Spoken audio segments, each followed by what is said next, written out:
चलें, आज हम जो कर रहे थे थ्योरम करने लगे थे हम नाइन्थ का अपना लास्ट थ्योरम जो है, दो थ्योरम्स थे, दो चैप्टर्स के थ्योरम है।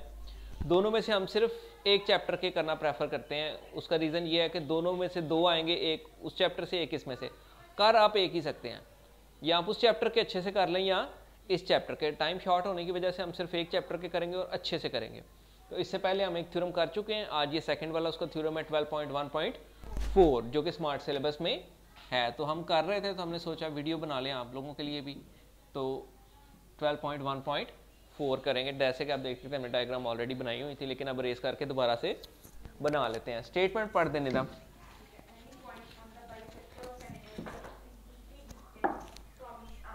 अच्छा जी, वो कहते हैं any point on the bisector of an angle is equi distance from its arm.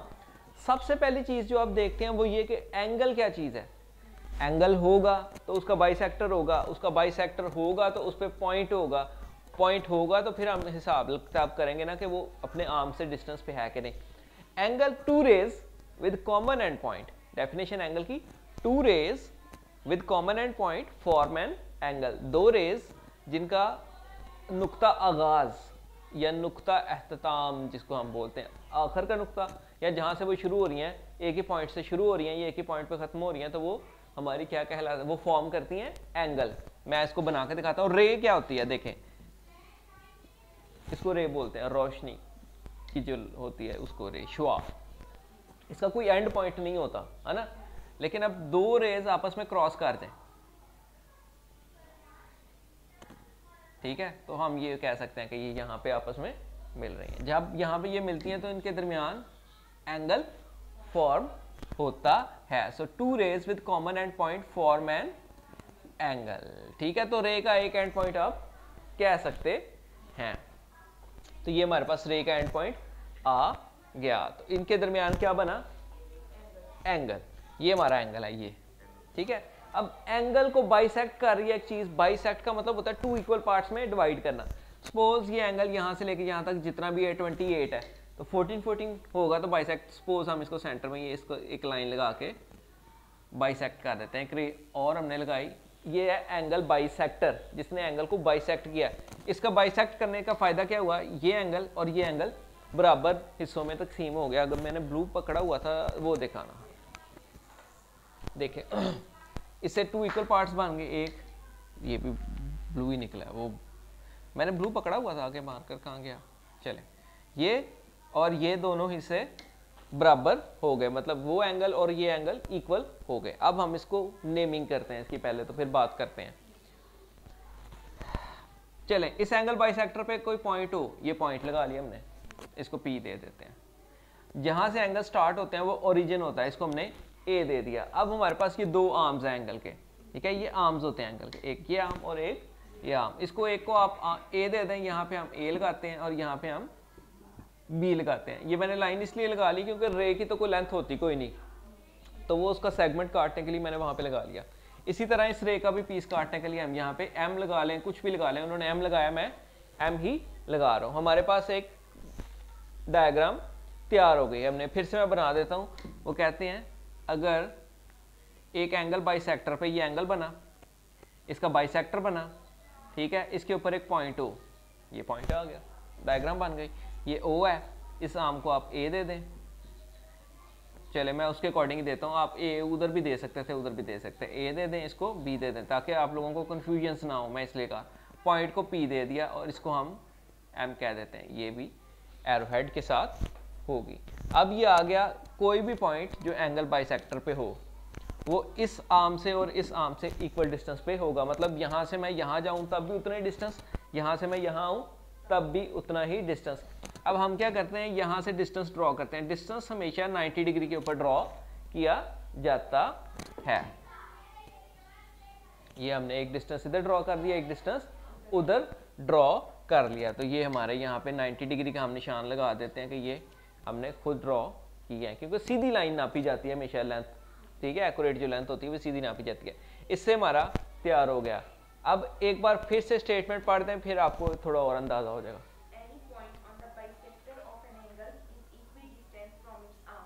Is के बाद मैंने हमेशा बताया कि इज के बाद जो हमने करना होता है is equi distance from arm, is equi distance from its arm. तो हमने प्रूव क्या करना है, प्रूव हमने ये करना है कि यहां से लेके यहां तक का डिस्टेंस और यहां से लेके यहां तक का डिस्टेंस इक्वल है। Simple, measurement of P A will be congruent measurement of P B, यही हमने प्रूव करना है। कंस्ट्रक्शन में हमने क्या किया है, ज्वाइन किया है ए को पी से और से उसके साथ, ठीक है। उन्होंने वैसे क्या लिखा है, परपेंडिकुलर ड्रॉ किया है हमने, तो वैसे ये जो कंस्ट्रक्शन में, हाँ जी, परपेंडिकुलर ओवर ओ ए, है ना। पी क्यू परपेंडिकुलर ड्रॉ किया हमने, इसको उसने नेम दिया ना, ये क्यू और ये R. P Q perpendicular draw किया। परपेंडिकुलर क्या होता है, हॉरिजॉन्टल लाइन के ऊपर एक vertical line with the angle of 90 degree, ठीक है। तो ये मैं इसको अगर सीधा करके लगाऊं तो ये थी हमारी ए बी, ठीक है। ये डॉटेड डॉटेड डॉटेड डॉटेड, ये हमारा पॉइंट था पी और ये हमारा आ गया क्यू। हमने ड्रॉ किया perpendicular P Q over A B. इसी तरह हमने ए बी नहीं सॉरी ओ बी, ऐसे ही है। यहां हमने ड्रॉ किया perpendicular P R on O B, ऐसे लिखा हुआ है। कंस्ट्रक्शन भी आपकी आ गई, 1 मार्क आपको कंस्ट्रक्शन का मिल जाता है, 1 मार्क आपको डायग्राम बनाने का मिल जाता है, 1 नंबर आपको प्रूफ लिखने का मिल जाता है। यहां तक हमने 3 नंबर सिक्योर कर लिए। सबसे ज्यादा इंपॉर्टेंट मार्क्स इसके हैं, पिक्चराइजेशन इसकी, ठीक है, जो आप डायग्राम बनाते हैं। तो ये हो गया हमारे पास। उसके बाद 1 नंबर आपको मिल जाते हैं गिवन लिखने के। इससे पहले पहले जितनी चीजें हैं वो गिवन होती हैं। उन्होंने मेक एंगल दिया था, ठीक है, उसका बाइसेक्टर पी दे दिया था, आर्म ए बी दे दिए थे, और ये भी हमें पता है उसने बाइसेक्ट किया, तो ये एंगल और ये एंगल इक्वल होंगे। तो ये सब चीजें उन्होंने उधर बताई हुई हैं। तो आपको 4 नंबर यहाँ पे मिल जाते हैं। 5वां नंबर इस प्रूफ को साबित करने के लिए होता है। तो अब हम इसका लिखते हैं आगे, प्रूफ शुरू करते हैं ना, कि हम इसको प्रूफ कैसे करेंगे। निकाल लें अपने साथ साथ, ताकि मैं आपके अकॉर्डिंग ही करूं, ताकि आपको बाद में प्रॉब्लम ना हो। तो उसी अकॉर्डिंग करवा दें। इस तरह हम 2 बार्स बना लेते हैं, हमारे पास यहाँ पे प्रूफ आ जाता है उसका, कि हमने जो हुआ है उसको प्रूफ कैसे करेंगे। थोड़ा सा इधर कर दे ताकि मैं उसी के अकॉर्डिंग लिखूं, अदरवाइज फिर मैं अपने अकॉर्डिंग लिखना शुरू कर देता हूँ। स्टेटमेंट, ये तुम्हारे पास हमेशा वही होते हैं, स्टेटमेंट और रीजन। स्टेटमेंट में हम क्या करते हैं, हम बयान देते हैं, और रीजन हम बताते हैं क्यों हम ऐसा कर रहे हैं। अब सबसे पहले नोट करने वाली चीज ये है, मैंने डायग्राम हटा दिया, मैं यहाँ पे फिर से वो परपेंडिकुलर ड्रॉ कर दूं, ठीक है। एक परपेंडिकुलर पॉइंट, ये है पॉइंट, सॉरी ए भी थोड़ा बढ़ाना पड़ेगा, टेढ़ा हो गया अब मेरा वो, चल जो भी है। बहुत से मैंने लोग देखे हैं कि जो सारा थ्योरम लिख लेते हैं और फिर डायग्राम बनाते हैं, हद होती है। वैसे हम इसके रेफरेंस से ही प्रूफ करेंगे ना, उसको रट्टा लगाया हो वो ऐसे फिर करते हैं, तो ज्यादातर रट्टा ही लगाया होता है। उसका फायदा ये हो जाता है कि, पर कुछ नहीं कह सकते हम इसके ऊपर। अब हमने ये परपेंडिकुलर ड्रॉ किए थे, एक ये विद 90 डिग्री और एक ये, एक क्यू था, ये वाला क्यू था, और ये वाला वैसे जो भी लिखेंगे तो, लेकिन मैं कर ये ए के साथ क्यू है और ये वाला, चले मैं सीधा कर देता हूँ ताकि आपको प्रॉब्लम ना हो। वैसे हम ये इधर क्या है आर और इधर क्या है क्यू, और ये परपेंडिकुलर है। अब इस तरह करने से हमारे पास 2 ट्राइंगल बन गई हैं, पी ओ क्यू, एक ट्राइंगल ये बन गई है, ये देखें गौर करें, पी ओ क्यू और पी ओ आर। इन 2 ट्राइंगल का कंपैरिजन है, कॉरेस्पॉन्डेंस करवाई जाएगी। ट्राइंगल पी ओ क्यू की कॉरेस्पॉन्डेंस है, ये सिंबल कॉरेस्पॉन्डेंस का है। Triangle P O R. अब हमारे पे डिपेंड करता है, हम जो सा मर्जी डायलॉग बोल रहे हैं। 2 ट्राइंगल की कॉरेस्पॉन्डेंस हो रही है, हम उनकी साइड्स को आपस में कॉरेस्पॉन्डिंग बता रहे हैं कि किसकी साइड की किसके साथ कॉरेस्पॉन्डेंस है। अगर मैं यहाँ पे बनाऊं तो ये आपके पास ऐसे एक ट्राइंगल ये बन जाती है, ये आ गया पी ओ क्यू, और एक ट्राइंगल हमारे पास बन जाती है क्यू, मैं फिर नहीं ठीक लगाया, पी ओ और आर। 2 ट्राइंगल्स बन गए। अब देखें हमने क्या बताना है, एक चीज तो हमें पता है, ये एंगल और ये एंगल ये थे, है ना। ये एंगल तो बाइसेक्ट हुए हैं, तो ये एंगल तो बराबर है। दूसरी चीज, इनके दरमियान जो ये लाइन और ये लाइन एक ही है ना, ये भी इनकी बराबर है और ये एंगल ये वाला भी बराबर है। उसके बाद ये भी 90 डिग्री और ये भी 90 डिग्री है, ये भी इनके बराबर है। ठीक है, उन्होंने कौन सा पोस्टुलेट लगाया, SAA, साइड एंगल, एंगल एक साइड और दो एंगल बराबर होते हैं, दोनों ट्राइंगल बराबर होती हैं। अब हम यहाँ पे यही लिखेंगे। अब हम पहले लिखते हैं measurement of OP is congruent, measurement of OP, उसने हो सकता है ये पहले ना लिखा हो, लेकिन कोई इशू,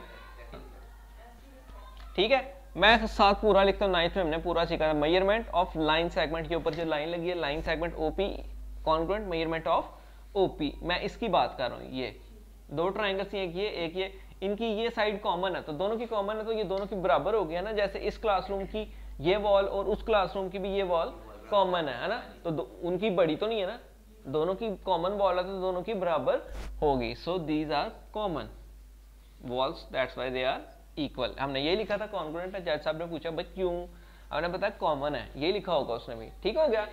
उसके बाद एंगल की बात करते हैं, ये एंगल और ये एंगल है ना, इसको लिखेंगे कैसे, देखें, measurement, M for measurement, angle का सिंबल कौन सा, जिस एंगल की बात कर रहे हैं उसको सेंटर में लिखेंगे, POQ कॉन्ग्रुएंट है मेजरमेंट एंगल, POR है ना, ये इस एंगल की बात कर रहे हैं। मैं चले कैप लगा देता हूं, वैसे जो सेंटर में लिखा जाता है उसके ऊपर उसका पता होता है इस एंगल की बात हो रही है, को रिप्रेजेंट करने के लिए इसके ऊपर कैप भी लगाई जा सकती है। ये क्यों ऐसे है, क्योंकि उसने शुरू में बता दिया था कि ये लाइन जो है ये एंगल बाइसेक्टर है, इसको बाइसेक्ट कर रही है। सो हमारे पास ये गिवन है, कंस्ट्रक्शन नहीं है, ये गिवन है, ठीक है। उसके बाद और हमारे पास इस एंगल को ये हमने कंस्ट्रक्ट किया, R वाला एंगल। जब हम R को सेंटर में रखेंगे तो या Q को सेंटर में रखेंगे, वो हमारे पास कंस्ट्रक्शन वो हमने खुद ज्वाइन किया था। मेजरमेंट ऑफ एंगल PR, या इसी के अकॉर्डिंग लिख लेता हूँ जो ये ऊपर लिखा है, Q को सेंटर में ले आएंगे अब हम, PQO कॉन्ग्रुएंट है। देखे ना, इसमें फिर गलती हो जाती है रट्टे मारने वालों को, PRO। अब हम ये एंगल की बात कर रहे हैं, ये हमने खुद कंस्ट्रक्ट किया था, तो ये हमारी आ जाएगी कंस्ट्रक्शन, क्योंकि हमने खुद ही 90 डिग्री का बनाया था। अब किसी भी ट्राइंगल में ये पोस्टुलेट है, दो ट्राइंगल की कॉरस्पॉन्डेंस कराई जाए, उनके दो एंगल और कोई एक साइड बराबर हो, तो वो दोनों ट्राइंगल बराबर होती हैं, कॉन्ग्रुएंट होती हैं, ठीक है, इक्वल शेप, इक्वल साइज। सो यहां पे साबित हो गया right angle triangle, right angle भी लिख सकते हैं, ट्राइंगल कौन सी, POQ कॉन्ग्रुएंट है, ट्राइंगल POR। मैं इसी को रिपीट कर रहा हूं, ठीक है। अब वो कहता है कि क्यों, हमारे पास एक पोस्टुलेट मौजूद है, अकॉर्डिंग टू द पोस्टुलेट, कौन सा पोस्टुलेट है, SAA, साइड एंगल एंगल। देखें, side angle angle, side angle angle, दो ट्राइंगल का कंपैरिजन करवाया, कॉरस्पॉन्डेंस करवाई है, उनकी एक साइड और दो एंगल बराबर हो, तो वो दोनों ट्राइंगल बराबर होते हैं। ये देखें, एक साइड एंगल एंगल बराबर है, एक साइड एंगल एंगल, तो ये साइड एंगल एंगल पोस्टुलेट के अकॉर्डिंग दोनों ट्राइंगल प्रूफ हो गई कि ये बराबर है, ये पोस्टुलेट है, कंफर्म्ड होता है। अब मसला तो हमारा ये था, प्रूव हमने क्या करना था कि PA और PB बराबर है, इसका तो फंसाने में कोई जिक्र ही नहीं आया ट्राइंगल की साइड का। तो अब जब दोनों ट्राइंगल बराबर है तो डेफिनेटली उनकी थर्ड साइड भी बराबर होगी, हैंस वेरीफाइड या हैंस प्रूव्ड, ये इसने लिखा देखें, देयरफॉर हैंस प्रूव्ड के मेजरमेंट, ये प्रूव भी लेना आपने, measurement of PA will be congruent measurement of PB. Why? Because these are the corresponding sides of क्या, हाँ सॉरी गलती कर देता हूँ मैं हमेशा, पहले भी मैंने ये लिखा था, ऊपर से चेंज किया हुआ है ना हमने, यहाँ से गलत लिखा हुआ हमने ये साबित करना था PR, वो पहले डायग्राम उस तरह बनाई थी ना, ये यहाँ पे आएगा PQ, क्योंकि ये है ना PR और PQ, ठीक हो गया ये। चलो PQ और PR बराबर है, because these are the corresponding sides of two congruent triangle. अभी नहीं आया जी, बाद में करवा लीजिएगा। ठीक हो गया, ये हमारा प्रूफ हो गया और यही हमने प्रूफ करना था। अभी इसमें कुछ पूछें, कोई सवाल पूछने वाला तो